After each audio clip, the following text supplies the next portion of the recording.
Howdy, lieutenants and economists. The most volatile, evil, disgusting things on the planet, humans. If you have a video request, you can always go to assholeconsulting.com. Yeah, I am gonna charge you, kids. And that is the importance of not fucking up. You are such an asshole!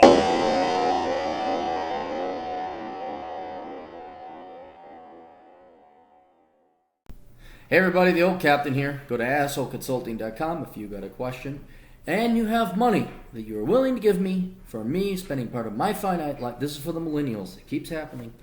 We're going to keep talking about it till you kids figure out nothing in this world is for free, even what Uncle Burn Sanders says. Hey Cappy, we'll try to keep things short and brief. I'm a 24-year-old guy living in the East Bay near San Francisco. I'm in a unique position as I was hired at my dream job and the company at the age of 19. Congratulations. I make $70,000 per year working as a dispatcher for a company. I am a minimalist and save roughly $1,300 a month and keep my costs far under my earnings. Drive a used paid-for car and run a studio. Although I am native to this liberal cesspool of California, I am finding it difficult to make friends and meet like-minded individuals who aren't complete dumbasses.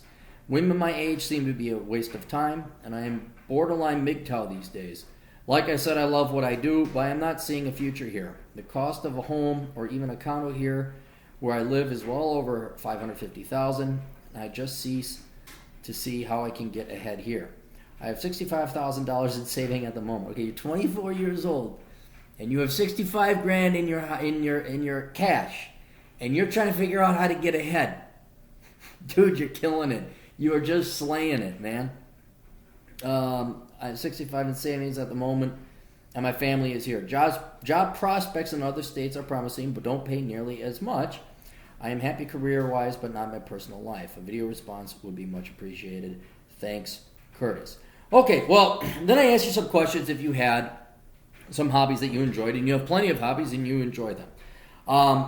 Let's address what you have and then what you're worried about. What you have right now is the dream. You are living the dream. You're 24, you make $70,000 a year, which admittedly in San Francisco is not that much, but since you live minimalistically, you get the benefits of like your employers thinking, well, we got to pay them enough to live here, but you're living on the cheap. You're a minimalist, so you have the benefits of high income, but low expenses, and the fruits of your labor are showing off. You have $65,000 sitting in cash, and you're not even a quarter century old. Most people have the opposite of that. They have $65,000 in student debts at the age of 24, and they don't have the dream job. Now, on top of these $65,000 in cash, you're at your dream job at your dream company. Dude, I never had that. Most people never have that.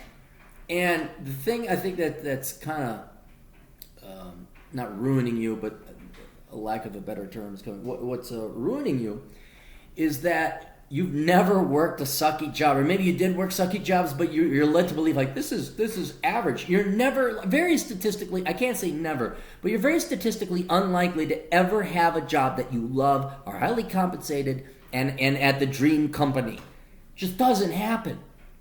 So for whatever drawbacks there are in your social life and whatever drawbacks there are in your political life, or your peers in California, this is very rare and very unlikely to be repeated.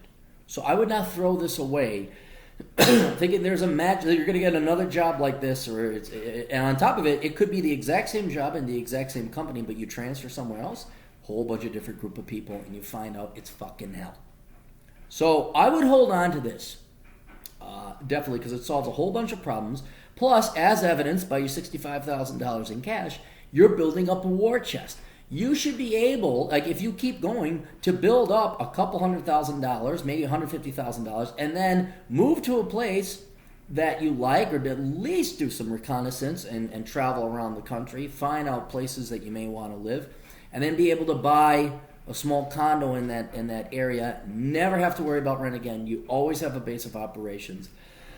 And it gets you very, very, very close to having fuck you money. Maybe not total fuck you money, but you have a place that is bought and paid for. And that puts you in a supremely better position, and an easier position for the rest of your life. Great financial position. Now the drawbacks, your lack of peers, your lack of socializing, and everyone in communist California I hate to say it, at your age, it's not going to matter where you are. You could go to Texas. Your average 24-year-olds are all going to be leftist, Bernie Sanders cocksuckers. They're all licking Bernie's dick. They're all licking his dick. They're all moving out of each other's way to lick Bernie's dick. That's what they're trying to do. So you could move to very conservative places. I mean, maybe Salt Lake City, you might find some conservative gals, but it's pretty much you're not going to find it. They're all going to be liberal. They're all going to be dipshit, millennial kids. They don't know crap. So this problem would not be solved if you moved out of California. I would almost argue and contend it's so bad in California, you might, if you went to like a San Francisco Republican meeting, you might actually find a very good social network or libertarian meeting, because these people are being held hostage, or what's the word I'm looking for? Not at siege. The Republicans are at siege, so you might find some very true, tested, interesting libertarian, conservative type peers over in California. So I'd hit up those meetings, and maybe that might break into your social network or create a new social network for you. However, it could just be maybe you're an introvert, and there's nothing wrong with that. Maybe you're perfectly fine. That's why I asked if you have hobbies, and you have many of them. You're not this emotionally depressed lame-o sitting at home, woe is me, I can't find friends, desperately wanting friends. Maybe you just really enjoy yourself and your company and your hobbies, and there just aren't enough people around that you'd want to hang out with. And this is not uncommon. I mean, to spend your time with someone else, that person has to be pretty fucking cool. You have to be wanting and willing to spend your time with that person rather than doing what you'd rather do by yourself. And based on your hobbies, you do have pretty high standards, because there are very good hobbies, they're very active, and you enjoy them. So it's not like you have nothing going on. It's just that you might have a really hard time finding someone that isn't a dumb fuck or royal pain in the ass. And at your age, and especially in California, that's pretty hard. So what I would make some concerted efforts. Look for the Bay Area meetup groups for the libertarians, or the Austrian economists, and you don't even have to do that politically. I'm just saying you might want to find it would be like a screening mechanism, a vetting mechanism to find people who are one politically like-minded, but more so importantly for you, probably as independent-minded as you are. So they wouldn't be, quote, your typical California dumbasses. But otherwise, yeah, I would. If your social network doesn't work, go to meetups, try and make a concerted effort. Go to at least 2 different meetups a day to at least see what they're like. Go online, find something, join a club, something. No guarantees it will work, but even if it doesn't, I wouldn't give up what you have in California, at least until you build up maybe $150,000 in cash, which allows you to go and travel the world, and you can buy yourself a pretty cheap condo in a moderate-sized town. And then, if you want to move, then start thinking about transferring within the company.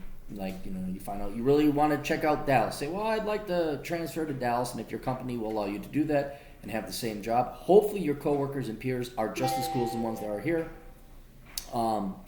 But there's no guarantee of that. So, anyway, best of luck to you. Really try to focus and appreciate on what you have in terms of your job and your career and your money making, because you don't want.